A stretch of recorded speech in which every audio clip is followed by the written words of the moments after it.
wow, a lot of expectations. I hope I'm going to be able to stand at this very high ref. First of all, thank you very much for all of you for coming over here. I believe what we're talking about in this convention yesterday, that by the way I heard was amazing, is the most, or one of the most important topics in humanity, in saving the planet that we live on. If you don't mind, I want to start with a few questions. Who in this audience arrived to this convention today with his own vehicle, transportation? Go ahead, folks, pick up your hands. Don't be shy. Who arrived to this convention at shared public transportation?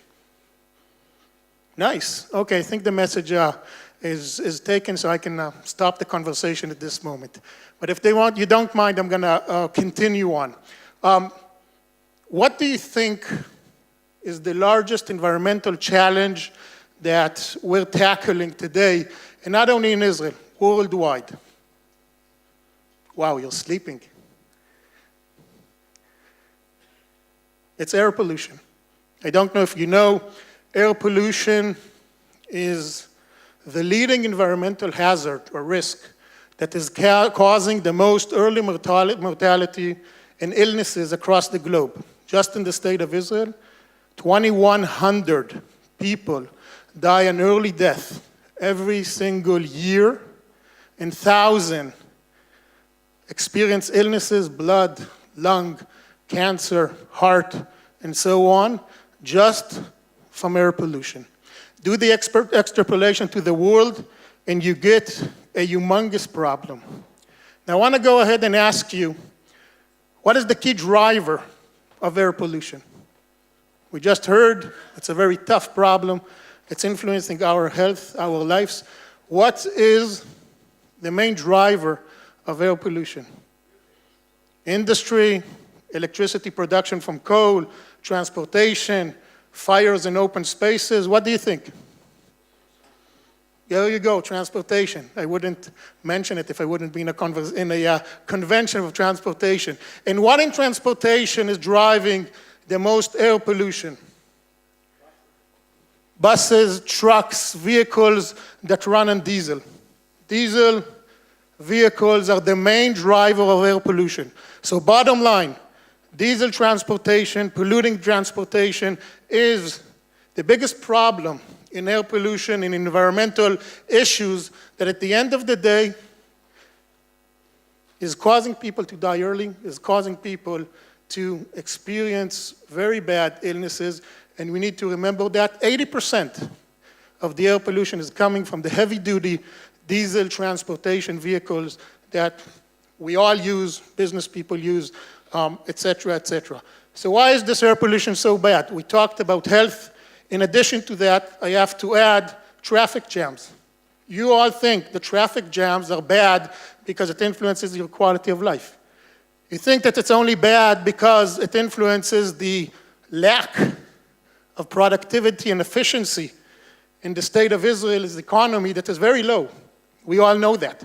It's low also because we spend a lot of time on the road, and we're losing time on the job and efficiency. But we have very clear evidence that traffic jams create heavy-duty air pollution. If you work or live by a road that has traffic jams, you're suffering from a higher level of air pollution. Because when a vehicle drives slow, stops, go ahead, stops, go ahead, stops, go ahead, that is influencing your health, that is influencing your kids' health, your grandchildren's health. That is something that is very bad. So when you look at this situation, you're seeing that a unique situation, economical drive, health issues from environment are colliding, are the exact same interests. Doesn't always happen. So that's the second thing. The third thing is greenhouse emission. Greenhouse emission that cause climate change are driven also by transportation emission. In Israel, it's second to production of electricity by coal. In the United States, it's first. The United States is a country that produces a lot of electricity from coal, very bad. But still, transportation is the first cause for greenhouse emission, and that is causing climate change. Now, climate change, if you don't mind me saying, is not a dream of tree huggers and earth eaters. It's here today. We're experiencing floods that all of you are part of and you heard of. We're experiencing extreme weather events that you all experience. We are experiencing new types of pesticides that we have to handle in the state of Israel because of the change in climate. You all experienced it in the last summer. That is also caused by emissions that are driven by transportation. And last but not least, noise. The most common complaint by citizens of the state of Israel, and by the way, not only in the state of Israel, is noise driven by transportation. And that's quality of life. So, we're influencing health, we're ruining the globe by climate change, and we're ruining our quality of life by noise. These are all significant issues, significant challenges that all of us in this room and a lot of people that didn't wake up because it's a sabbatical today, and we need to tackle. Very, very important issue. So I'm happy to say that in the last few years, the Ministry of Environmental Protection revolutionized transportation at the state of Israel. 2 days from now, 1st of November, a law, an act that bans the usage of heavy-duty diesel cars is coming into action. This is an historical move. It was never done before. We were able to pass this legislation. In addition to that, we're subsidizing scrapping old heavy-duty diesel vehicles. We are subsidizing the deployment of particle filters on these air-polluting vehicles. For the first time, we subsidized electrical buses that are already running in the state of Israel, the infrastructure for these buses, and we're continuing on and growing this amount. We subsidized shared electrical vehicles that are running already in Haifa. We're going to run in Netanya soon, and we're expanding this across the state of Israel. We subsidize activation of low-emission zones. Haifa already operating, bringing amazing results in reduction of black carbon and other pollutants from transportation. It's working. That means that cities in the state of Israel are not going to be allowed to be entered by polluting vehicles. Jerusalem is going to start very soon. Hopefully in this metropolitan, going to start very soon. These are all actions that are basically leading the state of Israel to have cleaner vehicles. Our Ministry of Energy already announced by the year 2030, no polluting vehicle is going to be allowed to be sold at the state of Israel. This is a greater revolution. But don't kid yourself, this is not enough. This is just the beginning. It's not even close to be enough. The next thing that we really need to focus on is transforming all of the transportation in the state of Israel. How do we move from one place to another? We need to reduce the amount of vehicles that we have on the road. If we do not reduce the amount of vehicles that we have on the road, air pollution is not going to be solved. Traffic jams and productivity of the economy is not going to be solved. We have to start influencing the amount of vehicles that we have on the road. And when you talk about that, that is a big revolution. It's an infrastructure revolution, vehicle revolution, management revolution. We need to move to shared public transportation. And that is something that we're not there today. You just saw the hands that were raised as I started speaking. So I want to take a moment and draw the future. I want to talk about what's the strategy and how is transportation going to look like at the state of Israel, because all of you can take part of this revolution. And you're going to see along the line, as I draw this new model, new architecture that is going to happen in the next few decades, there's a significant opportunity. It all starts with transportation metropolises. We need in Israel to shift from every municipality managing its own transportation to having 3 or 4 metropolitans that manage their transportation together.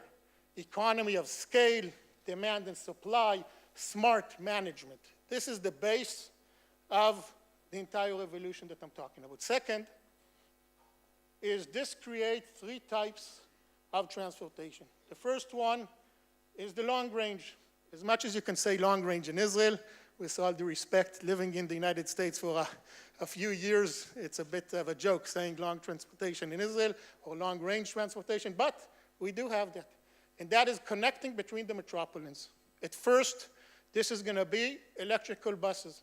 Simply, the infrastructure that is required is not as intensive, and that's why the change could be faster, and that's why at first we're going to have a very smart, very agile, very on-demand, smart buses system that can take from one metropolitan to another. Second is going to be trains that are going to be clean, that are going to be smart, that are going to be managed on demand. And you can start imagining technology that we don't have today.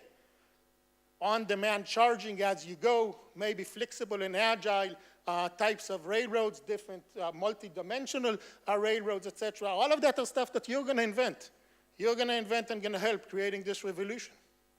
So that is the first type of transportation. Second type of transportation is inner metropolitan or in inner city, basically connecting between the cities that are within this metropolitan and different places in the city. Again, needs to be different types of vehicles, clean vehicles, smart and agile and knowing to respond to demand as you get the call, as you see where there's more people that you need to transport in order to be very efficient. This is all going to happen in the next decades. Third type of transportation is last mile transportation. And I want you not to forget that. When I came into the Ministry of Environmental Protection, I laughed at bicycles. I thought it's stupidity. It seemed to me like a good gig, maybe sexy, but not something serious. I learned that it's extremely serious. The last mile transportation, if we don't make it efficient, easy, on-demand, flexible, available for the different use cases that people want to use, whether it's a sunny day or a rainy day, whether you want to go alone or with someone else, whether you want to buy groceries or buy a table, you're going to have to get a different type of last mile transportation. And if we don't create these new vehicles, these new types of software that are going to manage this, we're not going to provide the infrastructure, this entire revolution is not going to happen. Because remember, we're talking about metropolitans, connecting between the metropolitans, and we're talking about transportation within the metropolitans in the city, and we're talking about the last mile transportation. So folks, take what I just now described, go back home or to your hotel room, draw what I just now described, and ask yourself, where's the opportunity for you in this entire production chain? New businesses, new business models, new types of vehicles, new types of management software that is going to be able to manage this flexibility and agility and on-demand, et cetera, new type of infrastructure for charging, new types of everything. This is a tremendous amount of opportunity that I think no one here that is a real business person cannot ignore. Now, if you ask me, every single shekel that we are investing today in a road is a wasted shekel. And from here, I'm calling Israel Katz, Minister of Transportation in the State of Israel, to remember that. Every single shekel that we are investing in a road and not in smart, managed mobility and transportation is a waste of public money. Folks, if you, all of you, can be part of what I now talked about, invent the next vehicle, the next charging mechanism, the next software that is going to manage the on-demand train, buses, inner transportation, last mile transportation, you're going to be part of something amazing and great. Not just another technology revolution. I used to be a high-tech CEO, and I know that when there's disruption, there's opportunity. When there's disruption, there's opportunity. This is a huge disruption. But it's not just another disruption in a technology opportunity, in a business opportunity. This is an opportunity to save lives and improve health. And in my perspective, there is nothing more important for any individual to be part of saving lives and improving health. So all of you, get out of these very comfortable chairs, go out there, think, how do you make this happen? Make this happen. Thank you very much and have a great day.